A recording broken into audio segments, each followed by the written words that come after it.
Hello everyone, आप सभी का स्वागत है स्टडी लट पे। सभी प्यारे विद्यार्थियों को नमस्कार। तो आज हम बात करने वाले हैं हरियाणा सीईटी से रिलेटेड। ठीक है, आज हम बात करेंगे हरियाणा सीईटी से संबंधित। आप सभी को पता है हरियाणा सीईटी का जो एग्ज़ाम है वो पूरा हो गया। ठीक है, 2 दिन में ये आपका एग्ज़ाम हुआ। 5 और 6 तारीख को आपका एग्ज़ाम चला। कुल 4 शिफ्ट में आपका एग्ज़ाम हुआ। ठीक है, लेकिन आज हम इस वीडियो में बात करने वाले हैं कि आपकी जो हरियाणा सीईटी की जो कट ऑफ है, ठीक है, वो क्या रह सकती है। आपकी कट ऑफ है क्या रह सकती है, यानी कैटेगरी वाइज, यानी जनरल, ओबीसी, एससी, एसटी की इनकी कैटेगरी वाइज आपकी कट ऑफ क्या रह सकती है। और उसके बाद में बात करेंगे कि नॉर्मलाइजेशन होगा या फिर नहीं होगा। एक मेरी बात ध्यान से सुनिए, आपको पता है जब एग्जाम एक या फिर 2 से एक शिफ्ट से ज़्यादा शिफ्ट में होती है तब आपको पता है नॉर्मलाइजेशन होता है। तो आज हम बात करेंगे कि नॉर्मलाइजेशन होगा या फिर नहीं होगा। अगर नॉर्मलाइजेशन होता है तो किस शिफ्ट को फायदा होगा। ठीक है, अगर नॉर्मलाइजेशन होता है तो किस शिफ्ट को फायदा होगा, ये बात हम इस वीडियो में बात करने वाले हैं। तो वीडियो को आपको धैर्य बनाकर अंत तक देखना है। जिसने चैनल को सब्सक्राइब नहीं कर रखा है वो सबसे पहले स्टडी लट को सब्सक्राइब कर लीजिए, क्योंकि आपकी हरियाणा सीईटी से रिलेटेड जो भी न्यूज़ होगी, आगे आपका रिजल्ट आएगा, आंसर वगैरह जारी की जाएगी, तो सबसे पहले मैं आपको प्रोवाइड कराऊंगा। तो चैनल को सब्सक्राइब अत्यावश्यक कर देना। तो चलिए आज की इस वीडियो को स्टार्ट कर लेते हैं। सबसे पहले हम कट ऑफ देखेंगे और उसके बाद हम नॉर्मलाइजेशन की बात करेंगे। ठीक है, तो मैं सबसे पहले आपको कट ऑफ बता देता हूँ। सबसे पहले हम बात कर लेते हैं कट ऑफ की।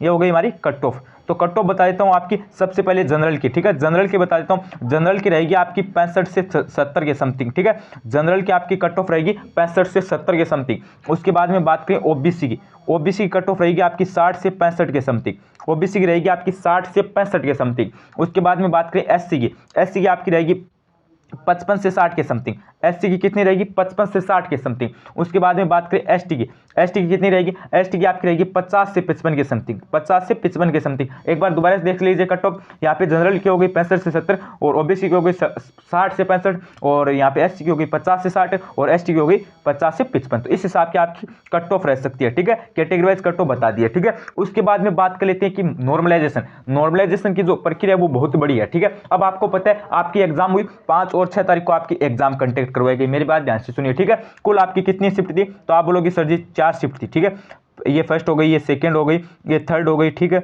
और ये हो गई आपकी फोर्थ। ठीक है, यानी 4 शिफ्ट थी। 2 शिफ्ट तो आपकी 5 तारीख को थी और 2 शिफ्ट थी आपकी 6 तारीख को। ठीक है, यानी आपकी टोटल 4 शिफ्ट थी। तो अब आपको पता है नॉर्मलाइजेशन में क्या होता है कि अब आपको पता है एक शिफ्ट का पेपर हार्ड आ जाता है, एक शिफ्ट का पेपर इजी आ जाता है। तो इनको एकदम नॉर्मल लाने के लिए नॉर्मलाइजेशन किया जाता है। इसमें क्या होता है कि जिस शिफ्ट का जो पेपर हार्ड था उसको बोनस अंक दिए जाते हैं। ठीक है, उसको बोनस अंक दिए जाती है। कैसे दिए जाते हैं वो और बता देता हूँ। बोनस अंक इस प्रकार से मिलते हैं कि मान लीजिए जो फर्स्ट शिफ्ट है उनकी विद्यार्थियों का एवरेज हो रहा है मान लीजिए 60 नंबर। ठीक है, मान लीजिए 1 सेकंड 60 नंबर मान लेते हैं। ठीक है, और इनका भी 60 या 61 या 62 हो रहा है। लेकिन जो आपकी चौथी शिफ्ट है इनका एवरेज हो रहा है आपका 58 नंबर। ठीक है, या फिर मान सकते हो आप 53 नंबर, सॉरी 57 नंबर मान सकते हो आप। ठीक है, 57 नंबर हो रहा है। तो ऐसे में इनको 3 नंबर बोनस दिए दिए जाते हैं। तो इस हिसाब से आपकी जो नॉर्मलाइजेशन हो सकता है। ठीक है, 3 पारियों का पेपर इजी हो जाता है और 1 पारी का पेपर हार्ड आ जाता है। ऐसे में आपकी नॉर्मलाइजेशन होता है। अब देख लेते हैं कि किस पारी को नॉर्मलाइजेशन में फायदा मिल सकता है। तो मेरी बात ध्यान से सुनिए, आपकी जो 5 तारीख की जो शिफ्ट है उसमें किसी को भी फायदा नहीं मिलेगा,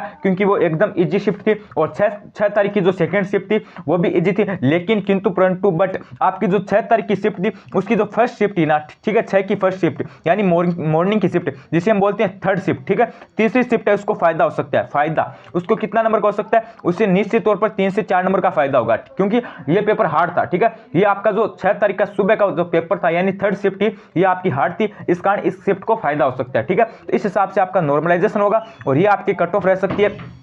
कैटेगरी वाइज मैंने आपको कट ऑफ बता दिया। यहाँ पे सबसे पहले हमने देख ली जनरल की कट ऑफ रहेगी 65 से 70 के समथिंग, ओबीसी की रहेगी 60 से 65 के समथिंग, एससी की रहेगी 55 से 60 के समथिंग और एसटी की रहेगी 50 से 55 के समथिंग। ठीक है, ये आपकी कट ऑफ रह सकती है और नॉर्मलाइजेशन 100% होगा। ठीक है, नॉर्मलाइजेशन आपका 100% होगा। वो शिफ्ट ज्यादा चांस तो यही है कि थर्ड शिफ्ट को फायदा मिल सकता है। ठीक है, थर्ड शिफ्ट को आपको फायदा मिल सकता है। ठीक है, और आपके जो भी डाउट है आप कमेंट करके पूछ लेना और आपका रिजल्ट या फिर कोई अन्य अपडेट आएगी आपके आंसर की वगैरह से रिलेटेड वो आपको स्टडी अलर्ट पे सबसे पहले प्रोवाइड कराई जाएगी। तो चैनल को सब्सक्राइब करने के साथ नोटिफिकेशन बेल को ऑन कर लेना। तो बस आज के लिए बस इतना ही। बने रहिए चैनल स्टडी अलर्ट के साथ। मिलते हो नेक्स्ट अपडेट के साथ, तब तक आप चैनल को सब्सक्राइब अत्यावश्यक कर देना। तो धन्यवाद, थैंक यू, बने रहिए चैनल के साथ।